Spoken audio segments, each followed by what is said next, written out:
Halo teman-teman semua, balik lagi bersama Story 3M dalam kelanjutan alur cerita manhwa yang berjudul Star Embracing Sword Master. Baiklah, langsung saja kita masuk ke dalam alur ceritanya.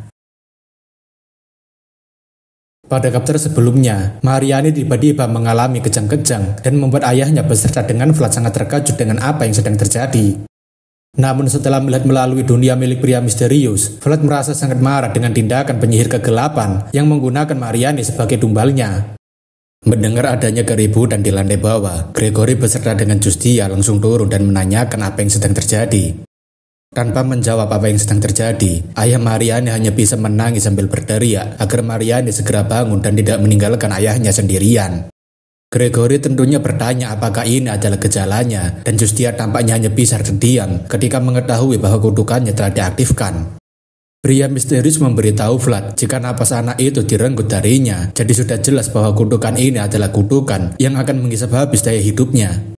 Vlad merasa ini sungguh sial karena asap itu mengarah ke arah gereja, tapi dirinya tidak tahu bagaimana caranya ia menjelaskan apa yang ia lihat pada yang lainnya. Justia mengatakan sepertinya mereka sudah menyadari keberadaannya yang sudah masuk ke dalam desa ini, jadi sudah pasti mereka mempercepat rencananya.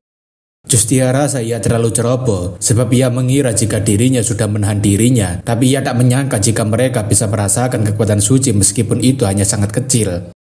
Justia berpikir jika situasi ini adalah karena kecerobohannya, jadi ia harus bertanggung jawab untuk menghentikan ritualnya. Justia mengatakan jika ia tidak kembali, ia ingin agar mereka menceritakan situasi kepada rekan-rekannya ketika mereka sudah tiba nanti. Gregory sendiri tampaknya tidak bisa berbuat apapun dengan situasi saat ini karena mereka sudah berjanji tidak akan ikut campur lebih dalam lagi. Melihat bagaimana Gregory hanya bisa terdiam seperti itu, Vlad jadinya bertanya-tanya kenapa Tuan Gregory hanya bisa terdiam diri dan melihatnya saja. Vlad tentunya makin kesal sebab hanya karena batasan antara kewajiban dan otoritas, Tuan Gregory sampai tidak bisa membedakan mana yang lebih penting untuk saat ini. Tentu saja, hal serupa juga terjadi di beberapa rumah karena penduduk desa sekarang mulai berteriak histeris memanggil nama anak mereka. Semua orang tua tentunya sangat khawatir karena anak mereka tiba-tiba mengalami kejang secara bersamaan, terlebih mereka tidak tahu alasan kenapa mereka tiba-tiba menjadi kejang seperti ini. Teriakan demi teriakan terus terdengar di dalam desa, bahkan suasana desa yang sebelumnya sangat sunyi, kini berubah menjadi situasi yang mencekam. Vlad yang sangat kesal tentunya berpikir jika ia ingin keluar dari gang belakang, bukan hanya untuk bertahan hidup. Vlad mengingat jika tujuannya mengincar jalan pedang, bukan hanya karena dirinya mengagumi para kesatria dan ingin menyelamatkan orang-orang lemah. Namun melihat bagaimana dirinya hanya bisa berdiam diri dan melihat, Vlad rasa jika situasi ini tidak ada bedanya dengan memilih untuk tetap hidup di kawasan kumuh yang kotor. Vlad sudah tidak peduli lagi dengan resiko yang akan menantikannya, namun yang jelas untuk saat ini, ia akan melangkah maju dan tidak akan berdiam diri lagi melihat kejadian seperti ini. Namun sebelum Vlad melangkah pergi, Gregory menghentikan Vlad yang ingin bertindak tanpa mengikuti perintahnya. Gregory mengatakan ia mengerti perasaan Vlad saat ini, sebab dirinya juga merasakan hal yang sama, tetapi ia ingin agar Vlad mendengarkan perkataannya.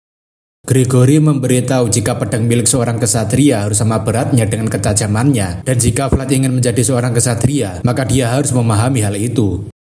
Singkatnya, Gregory ingin agar Vlad tidak terbawa emosi dan melampiaskannya tanpa alasan yang jelas, sebab pedang mereka membutuhkan justifikasi dan tanggung jawab. Vlad menanyakan memangnya apa gunanya justifikasi dan tanggung jawab jika mereka tidak bisa melindungi orang-orang yang membutuhkan perlindungan. Gregory paham dan setuju dengan apa yang dikatakan olehnya, tapi ia ingin agar Vlad mengulangi perkataannya. Vlad tentunya menanyakan memangnya perkataan seperti apa yang ingin Tuan Gregory ulangi padanya. Gregory memberitahu jika ini adalah satu-satunya justifikasi yang bisa mereka andalkan untuk saat ini, karena dengan justifikasi tersebut, mereka bisa ikut terlibat dalam masalah seperti ini. Berpindah ke sebuah gereja yang menjadi dalang di balik kutukan itu, di mana saat ini, Justia sedang merasakan bahwa kutukan tersebut berasal dari lonceng gereja. Justia tak menyangka jika mereka berani menggunakan energi gelap untuk menyelimuti tempat ini, padahal bangunan ini berdiri di atas tanah yang diciptakan oleh Tuhan. Sambil membuka pintu gereja yang sangat mencurigakan, Justia berpikir bahwa seharusnya orang itu mengetahui jika mereka tidak akan bisa menghalangi kehendaknya. Namun ketika memasuki gereja, Justia sangat terkejut dengan sebuah gambar yang dibuat menggunakan sebuah darah. Melihat bagaimana gereja sudah menjadi tempat ritual, Justia rasa jika orang ini memang orang sesat yang tidak akan bisa diselamatkan lagi. Terlebih lagi, menggunakan tempat suci sebagai ritual persembahan, itu sama saja dengan tanda penistaan kepada Tuhan. Pastor palsu mengatakan sepertinya Holy Knight datang lebih cepat dari apa yang ia perkirakan. Namun, pastor palsu itu menanyakan kenapa dia datang sendirian dan tidak mengajak teman-temannya yang lain untuk bantunya. Pastor palsu mengatakan jika hanya mereka berdua di dalam gereja ini, maka mereka tidak akan bisa berdoa untuk orang-orang yang berada di sini. Justia tentunya penasaran dengan apa yang dimaksud mendoakan orang-orang di sini, padahal hanya ada mereka berdua di dalam gereja. Justia masih berpikir kenapa tempat ini dipenuhi dengan energi asing yang begitu kuat, tapi ia tidak bisa merasakan adanya tanda-tanda orang hidup datang kemari. Namun akhirnya Justia sadar jika yang dimaksud bukanlah orang-orang hidup, melainkan mungkin saja mereka adalah roh jahat. Pastor palsu itu terus melakukan ritualnya dan membuat energi kutukan di dalam lonceng semakin menguat. Pastor palsu mengatakan sepertinya Justia memang sangat berani untuk datang seorang diri, jadi ia akan memulai persembahannya dan semoga Justia senang dengan sambutannya. Dari arah ruang bawah tanah, segerombolan roh jahat berlarian menuju ke dalam gereja, seperti memang mereka sedang dikendalikan oleh pastor palsu tersebut. Mendengar ada begitu banyak suara langkah kaki, Justia rasa orang-orang yang dimaksud pastor palsu itu sedang berlarian untuk datang padanya. Dengan brutalnya, sekelompok kuntilanak itu langsung merusak pintu yang menahan mereka dan itu membuat Justia terkejut karena mereka semua sangat barbar. Sambil keluar dari pintu yang rusak, para kuntilanak itu berteriak jika mereka tidak bisa melihat apapun dan beberapa dari mereka memohon untuk mencarikan anaknya.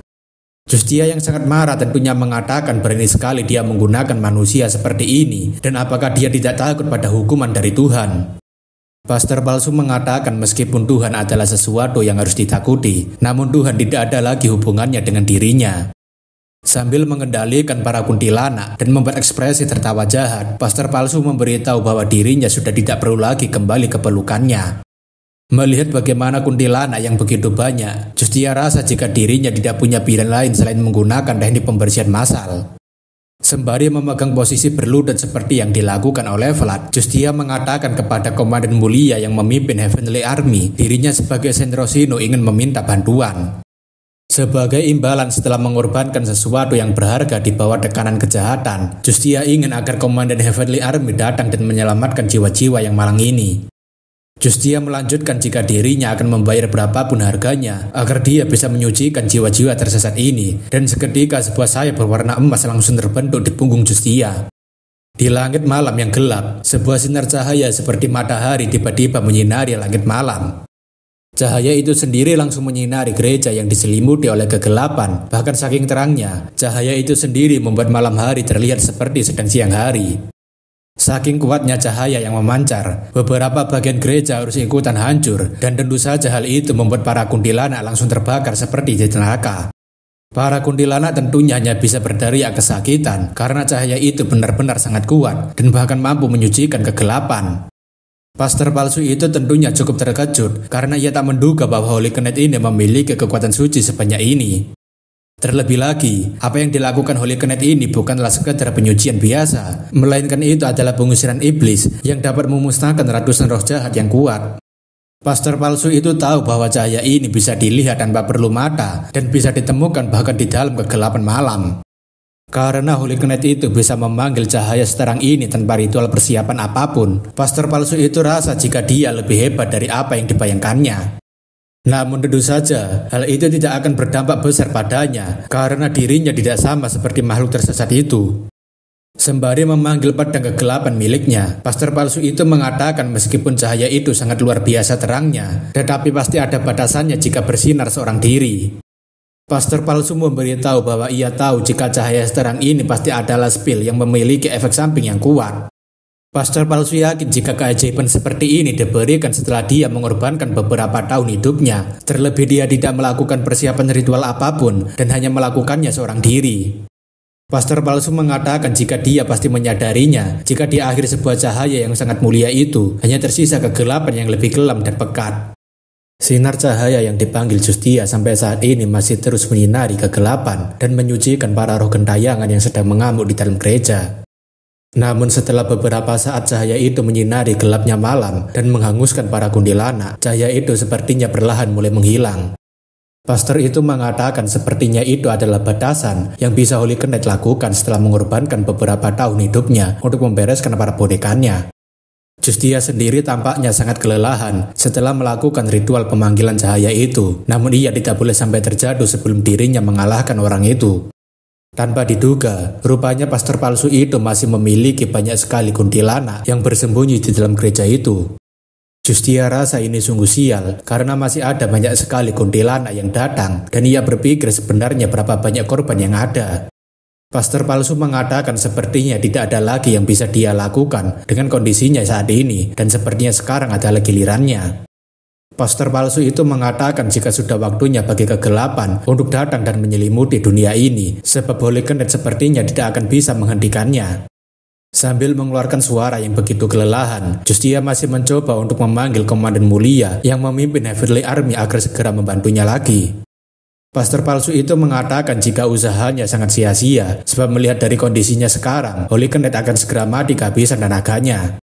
Namun dengan tekad yang sangat kuat, Justia tidak gentar sedikit pun dan terus membakar hidupnya agar bisa memanggil cahaya itu kembali. Sekali lagi, cahaya suci yang menyinari gelapnya malam telah datang kembali dan bersamaan dengan itu juga, tampaknya bayangan dari komandan mulia Heavenly Army juga telah muncul. Melihat bagaimana cahaya itu bisa memunculkan sang komandan, pastor palsu itu sangat terkejut karena Holy Knight itu sudah menjadi sangat gila. Dalam pikirannya, Justia sudah tidak peduli lagi dengan harga yang harus ia bayar karena meskipun bayarnya itu adalah nyawanya, tapi setidaknya ia harus membawa pastor ini mati bersamanya. Namun sebelum Justia menyelesaikan ritual pemanggilan yang mengorbankan nyawanya, sebuah gerobak yang terbakar tiba-tiba mendobrak masuk ke dalam gereja. Justia dan juga pastor palsu itu tentunya terkejut karena ada seseorang yang menerobos gereja sambil membakar gerobak. Vlad berteriak jika mereka tidak akan membiarkan pastor palsu itu melakukan apapun semaunya dan mereka sudah tidak peduli lagi dengan batasan yang ada. Vlad menyuruh agar Justia segera menyingkir dan tidak menghalangi jalannya karena mereka akan mendorong gerobak terbakar ini untuk menyerang si pastor palsu itu. Justia tentunya langsung melompat ke samping untuk menghindari gerobak terbakar yang akan diarahkan ke pastor palsu itu. Gregory kemudian berteriak agar mereka mendorong gerobaknya lebih keras lagi dan membuat pastor palsu itu terbakar. Pastor palsu itu tentunya mengatakan jika mereka sangat konyol sekali karena ingin menyerangnya menggunakan trik murahan seperti ini. Dalam sekali tebasan, pastor palsu itu langsung membelah gerobaknya menjadi dua dan dia mengatakan jika usaha mereka tidak ada gunanya. Pastor palsu itu memberitahu jika trik murahan seperti ini tidak akan membuatnya terkejut sama sekali karena ia bisa menghancurkannya dalam sekali serang. Namun di saat itu juga, Vlad langsung melompat dan melewati kobaran api itu untuk memberikan serangan kejutan pada pastor palsu itu. Vlad mengatakan, "Dasar brengsek, kau sudah kelewatan batas setelah menggunakan anak-anak yang tidak berdosa sebagai tumbal proyekmu." Vlad memberitahu jika dia tidak akan membiarkannya merenggut lebih banyak nyawa anak-anak yang tidak bersalah itu dan ia akan membuatnya membayar atas semua perbuatannya. Di balik kobaran api yang membakar sebagian gereja, pertarungan antara pengguna black magic dengan kelompoknya Vlad mungkin akan segera dimulai. Namun ketika pastor itu bertatapan mata dengan Vlad, pastor palsu itu tampaknya cukup terkejut ketika melihat mata milik Vlad. Tak disangka, pastor palsu itu bisa melihat keberadaan pria misterius yang sekarang berada di dalam tubuh Vlad dan tampaknya kekuatan pria misterius sebenarnya lebih besar daripada yang terlihat selama ini. Pastor palsu mengatakan ini sangat luar biasa karena dirinya baru saja mengenali seseorang yang berada di dalam tubuh bocah ini. Dengan wajah yang sangat antusiasnya, pastor palsu mengatakan jika akhirnya mereka bisa bertemu lagi di sini dan sepertinya pastor palsu itu memiliki hubungan yang buruk dengan pria misterius. Vlad yang tidak tahu jika perkataan tadi dimaksud untuk pria misterius, tentunya Vlad mengatakan agar dia segera berhenti berbicara omong kosong dan lebih baik dia mati saja. Vlad tentunya terus melakukan serangan terhadap pastor palsu itu, tapi pastor palsu itu tentunya dengan mudah bisa menahan serangan pedang milik Vlad. Dikala Vlad sedang sibuk menyerang pastor palsu itu, Gregory dan Cade sedang berusaha untuk membantu Justia yang sedang kelelahan. Gregory menanyakan apakah Nona Justia baik-baik saja, tapi Justia memberitahu harusnya Gregory sadar jika keberadaannya di sini akan merepotkan. Gregory mengatakan mereka tidak memiliki pilihan lain karena semua anak di desa sedang berada di ambang kematian mereka. Namun dibandingkan memikirkan soal konsekuensi tersebut, Gregory ingin bertanya, memangnya apa yang sebenarnya terjadi di sini dan kenapa ada begitu banyak kuntilanak? Justia memberitahu jika itu adalah perbuatan pastor palsu itu dan mereka harus segera pergi ke lonceng menara karena lonceng tersebut adalah sumber kutukannya. Gregory tentunya mengatakan baiklah karena mereka tidak punya banyak waktu untuk mengamankan jalan dan berhati-hati. Gregory rasa mereka harus berpencar, meskipun itu akan sangat beresiko. Terlebih lagi karena Cadi tidak bisa menggunakan aura, jadi dia hanya akan menjadi support. Satu-satunya cara agar mereka bisa pergi ke lonceng menara adalah dengan mengeluarkan Vlad dari pertarungannya dengan pastor palsu yang berada di sana. Gregory rasa jika dirinya tidak boleh menahan diri lebih lama lagi, karena mereka harus segera menghancurkan kutukan itu dan menghentikan ritual persembahan ini. Sambil mengeluarkan auranya, Gregory berteriak jika dirinya ada di sini dan ia tidak akan membiarkan bintang bersinar itu menghadapinya seorang diri. Gregory kemudian langsung bergerak menuju ke arah Vlad karena jika semua ini dibiarkan, maka nyawa anak-anak yang tidak bersalah akan semakin terancam. Namun karena Vlad harus segera keluar dari pertarungan yang tidak berguna ini, Gregory lebih memilih untuk membuat pastor palsu itu menjauh dari Vlad. Vlad tentunya sangat terkejut dengan apa yang dilakukan oleh Tuan Gregory dan pastor palsu itu juga tak menyangka jika pria gendut ini akan mendorongnya. Tabrakan Gregory tampaknya sangat kuat, bahkan dorongan dari Gregory membuat pastor palsu itu benar-benar menjauh dari Vlad. Vlad yang terkejut tentunya tidak tahu dengan apa yang sedang Tuan Gregory rencanakan dengan mendorong pastor palsu itu menjauh darinya. Gregory mengatakan jika Justia memberitahu bahwa ada sesuatu yang mencurigakan di dalam menara lonceng, jadi ia ingin agar Vlad segera pergi dan menghancurkan lonceng itu. Vlad tentunya mengiyakan perintah dari Gregory dan segera pergi menjauh dari sana tanpa banyak omong kosong. Biasanya MC ngeselin banyak bicara dan ngajak melakukan bersama-sama, tapi yang ini berbeda. Pastor palsu itu dengan santainya mengatakan jika dia tidak akan pergi kemana-mana dan hanya dengan menggunakan jarinya saja, pastor itu tampaknya akan mengendalikan para kuntilanak. Hanya dengan satu kali gerakan jarinya saja, semua kuntilanak yang tadinya mau menyerang Justia, kini sudah merubah incaran mereka. Vlad merasa ini sungguh sial dan tidak akan mudah karena para kuntilanak itu sangat banyak dan mau menyerangnya secara bersamaan. Namun karena situasi yang sangat rumit dan mereka tidak bisa berhenti sampai di sini, Vlad tanpa ragu-ragu terus melaju ke arah sekumpulan kuntilanak. Supaya tidak menghabiskan banyak tenaga, Vlad lebih memilih untuk menghindari para kuntilanak itu dibandingkan menyerangnya. Namun setelah masuk cukup dalam, Vlad rasa ini semakin sulit karena jumlah kuntilanak ini begitu banyak dan mempersempit jalannya. Akan tetapi, sebuah anak panah yang telah dilapisi sebuah aura tampaknya telah sedikit membantu Vlad dalam menghindari para kuntilanak. Namun setelah diperhatikan lagi, para kuntilanak itu sepertinya mulai terbakar setelah terkena anak panah yang telah dilapisi sebuah aura tadi. Rupanya, Justia dan Cade telah bekerja sama agar panah yang digunakan oleh Cade memiliki blessing Tuhan dan dapat memurnikan para kuntilanak. Cade berteriak agar Vlad tidak ragu-ragu dan jangan sampai berhenti lari karena ia akan membantu Vlad untuk mengurangi jumlah kuntilanak ini. Vlad tentunya mengucapkan terima kasih pada Justia dan Cade yang membantunya untuk terus bergerak maju dan dirinya tidak akan membuang kesempatan seperti ini. Dengan bantuan Cade yang menembaki para kuntilanak serta Justia yang memberkati anak panahnya dengan blessing, Cade bisa membukakan jalan agar Vlad bisa segera naik ke lonceng menara. Satu persatu kuntilanak mulai berjatuhan dan itu membuat Vlad memiliki jalan untuk pergi ke menara lonceng lebih cepat dibandingkan sebelumnya. Pria misterius ingin agar Vlad lebih cepat lagi, karena sepertinya para kuntilanak ini akan terus muncul dan tidak akan ada habisnya. Vlad yang merasa sangat kesal tentunya tanpa pikir panjang langsung menggunakan auranya sambil mengatakan agar mereka semua menyingkir dari jalannya. Dengan gerakan yang cepat, Vlad langsung menebaskan pedangnya ke arah para kuntilanak yang menghalangi jalannya. Setelah mengalahkan beberapa kuntilanak tadi, Vlad akhirnya mencapai tangga yang menuju ke arah lonceng menara. Pria misterius memberitahu agar Vlad tetap tenang dan mengatur tenaganya karena mereka tidak tahu apa yang akan terjadi selanjutnya dan Vlad tentunya mengiyakan. Semua kehidupan di alam semesta ini sangatlah berharga, tapi tidak semua orang bisa melindungi diri mereka sendiri, sama seperti bunga kecil yang baru tumbuh itu. Meski begitu, para kesatria adalah orang-orang yang telah berjanji untuk melindungi bunga yang lemah itu ketika kehidupan mereka sedang terancam. Oleh karena itu, jika kalian berada di tempat yang membutuhkannya, ataupun jika kalian menemukan diri kalian sedang dalam kondisi yang harus segera bertindak, maka kalian tidak boleh ragu-ragu. Kobarkan api di dalam diri kalian untuk menjadi obor yang akan menerangi di dalam kegelapan dan menyelamatkan orang-orang yang membutuhkannya. Karena itu adalah kode etik Swordmaster yang kedua.